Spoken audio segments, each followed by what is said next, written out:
Hello প্রিয় শিক্ষার্থী, বাংলাদেশ উন্মুক্ত বিশ্ববিদ্যালয় যারা অধীনে বিএ, বিএসসি শিক্ষার্থী ও পরীক্ষার্থী আছেন তাদের জন্য আজকে একটি চমৎকার ক্লাস নিয়ে উপস্থিত হয়েছি।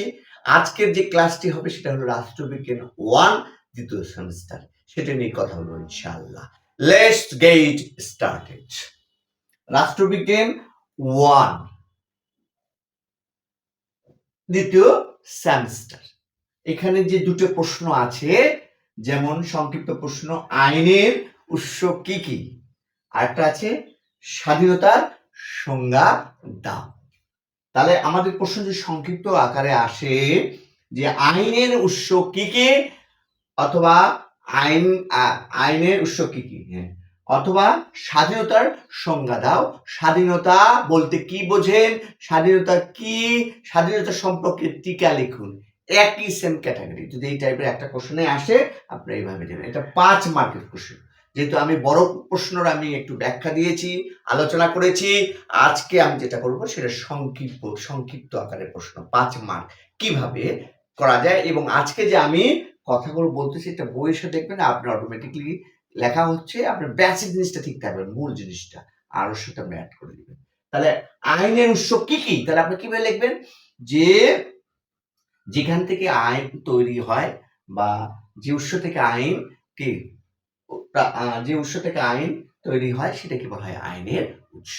এবং আইনের উৎসগুলো সাধারণত 6টি। ভূমিকা লিখলেন সেগুলো হলো কি, প্রথা, ধর্ম, ন্যায়বোধ, বিচারের রায়, আইনসভা ও সংবিধান। এই 6টা লেখার পরে কি করলেন, এখন লিখলেন নিম্নে এই আইনের যে 6টা উৎস দেখা, একটা দুটো সেন্টেন্স বাড়ছে কিন্তু। তাহলে নিম্নে এই যে আইনের যে 6টা উৎস তা নিম্নে সুন্দরভাবে সংক্ষিপ্ত আকারে বর্ণনা করা হলো। হয়ে গেল, সেন্টেন্স বেড়ে গেল। তারপরে আমি প্রথা দিলাম, প্রথা লিখে একটু আন্ডারলাইন করলাম। তাহলে সমাজে যে আসার নিয়ম, যেটা যে সে প্রথা থেকে আসা যে নিয়মটা, সেটা কিন্তু সাধারণত সেটাই কিন্তু প্রথা। ধর্ম থেকে আসা, ধর্মগ্রন্থ থেকে যেটা আসা, এটাও কিন্তু একটা আইনের উৎস। ন্যায়বোধ থেকেও কিন্তু একটা আইন এসেছে, তাই না? তারপর বিচারের রায় যেখানে, সেটাও কিন্তু আইন, সেখান থেকেও আইন কি এসেছে। তাহলে এইভাবে আইনসভা থেকে, আইনসভায় যেটা বসে যেটা গৃহীত হয়, যেটা চূড়ান্ত করা হয়, হ্যাঁ, লিখিত আকারে, সেটা কিন্তু আইনের একটা উৎস। তাহলে সংবিধানে যেটা লেখা থাকে সেটাও কিন্তু আইনের উৎস। তাহলে এইভাবে ছোট ছোট করে আপনারা কি করবেন, প্রথা লিখলেন, প্রথা লিখে আপনারা ওইরকম যে সমাজে দীর্ঘদিন ধরে চলে আসা যে কিছু নিয়ম, বিবাহ, সামাজিক চলে আসছে না প্রথাগুলো, সেই প্রথা সেটা কিন্তু ওখান থেকে আইন, মানে ওখান থেকে আইনে চলে এসেছে, তাই না?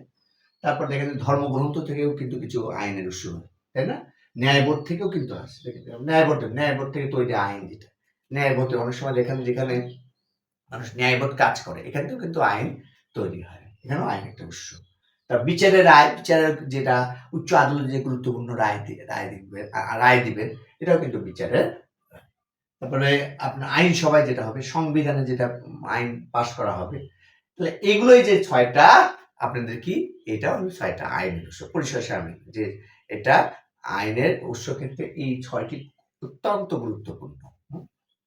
লিখে আপনি 2 একটা সেন্টেন্স বেড়ে গেল। তাহলে 3টে কয়টা স্টেপ হলো, ভূমিকা হলো, এগুলোর ব্যাখ্যা দিলেন, দেখবেন যে 1-1.5 পেজ হয়ে গেল। শেষে আপনি উপসংহার লেখার দরকার, শেষে পরিশেষ বলা যায় আপনার মতো করে।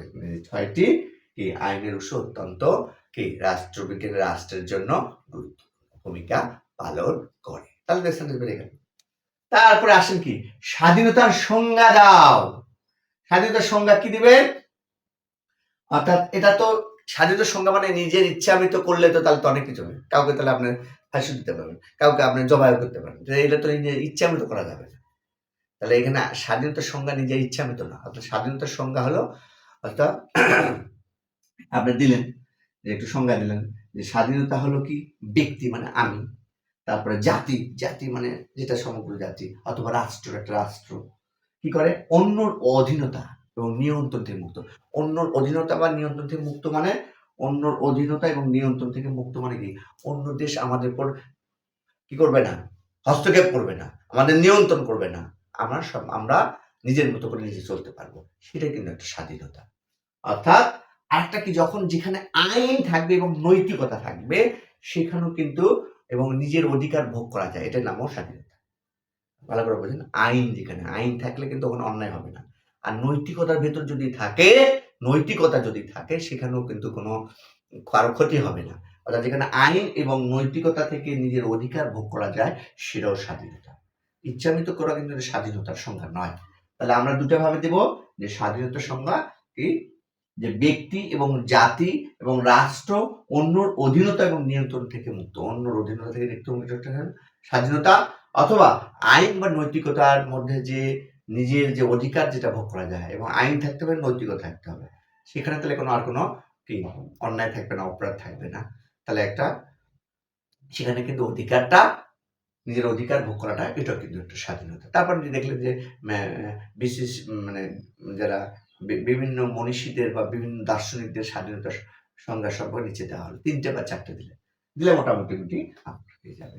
তাহলে প্রিয় শিক্ষার্থী, তা আজকে যে আমি একটা হিন্ট দিলাম যে আইনের উৎস কি কি, এবং এখানে আইনের উৎস যে 6টা আছে, প্রথা, ধর্ম, ন্যায়, লিখে দিবেন একটা পাশে, বিচার, রায়, আইনসভা ও সংবিধান। এগুলো একটু দেখবেন যে 6টা, এটা আপনার সারা জীবনের কাজে লাগবে, এগুলো জানা দরকার রাষ্ট্রের জন্য। তবে স্বাধীনতার সংজ্ঞাটা কি, আপনি এরকম 2-1টা সংজ্ঞা দিলেন, এই যে বললেন যে ব্যক্তি এবং জাতীয় অন্যের অধিকার আপনাকে হস্তক্ষেপ করতে পারবে না এবং সেখানে কোনো নিয়ন্ত্রণ করতে পারবে না, সেটা স্বাধীনতা।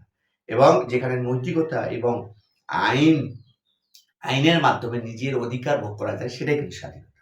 তাহলে বিভিন্ন ব্যক্তিদের স্বাধীনতার এখানে সংজ্ঞা দিলেন, মোটামুটি এটা কিন্তু 1-2 পেজ হয়ে গেল 5 মার্কের জন্য। তাহলে আজকে যে দুটো অত্যন্ত গুরুত্বপূর্ণ প্রশ্ন আপনারা অবশ্যই এটা ভালো করে দেখবেন, আমার কথাগুলোর সাথে একটু বই দেখবেন, দেখবেন আপনাদেরকে সহজ হবে লিখতে, দেখবেন যে আপনার মতো করে লিখবেন, মূল থিমটা রাখবেন আর নিজের মতো করে ব্যাখ্যা দিবেন। এটা তো আর ওর মধ্যে নাই যে সুন্দরভাবে নিজে ব্যাখ্যা দেওয়া হলো। প্রথা, তারপর ন্যায়বোধ, ধর্ম থেকে যে আসা নিয়ম, আইন যেটা হলো ধর্ম, ন্যায়বোধ থেকে আসা যে যে আইনটা, সেটা হলো, এটাও একটা আইনের উৎস, তাই না? তাহলে এখান থেকে ওইভাবে দিলেন যে যে মানে ধর্ম থেকে আসা যে নিয়ম কানুন, সেটাই হলো কি, সেটাই আইনের উৎস না? ন্যায়বোধ থেকে আসা যে নিয়ম কানুন, সেটা ন্যায়বোধ, সেটাও আইনের উৎস। বিচারের রায় থেকে যেটা আসে সেটাও কিন্তু আইনের একটা উৎস, তাই না? আর আইনসভা থেকে আসা যে নিয়ম কানুন, সেটাও কিন্তু আইনের উৎস। সংবিধানে যে গৃহীত হয় সেটাও কিন্তু আইনের উৎস। তাহলে মোটামুটি ভাবে এইভাবে আপনারা দেখবেন যে লিখবেন, প্র্যাকটিস করবেন, অনেক লেখাগুলো অনেক প্রশ্ন বড় হয়ে যাবে এবং আপনার আপনার ফ্রি হ্যান্ড যে আছে সেটাও আপনার অনেক সময় চলে আসবে। তাহলে প্রিয় শিক্ষার্থী, আজকের মতো এখানে, আবার অন্য কোনো ভিডিও নিয়ে আবারও হাজির হব অতি তাড়াতাড়ি। ভালো থাকবেন, আমার জন্য দোয়া করবেন। আল্লাহ হাফেজ।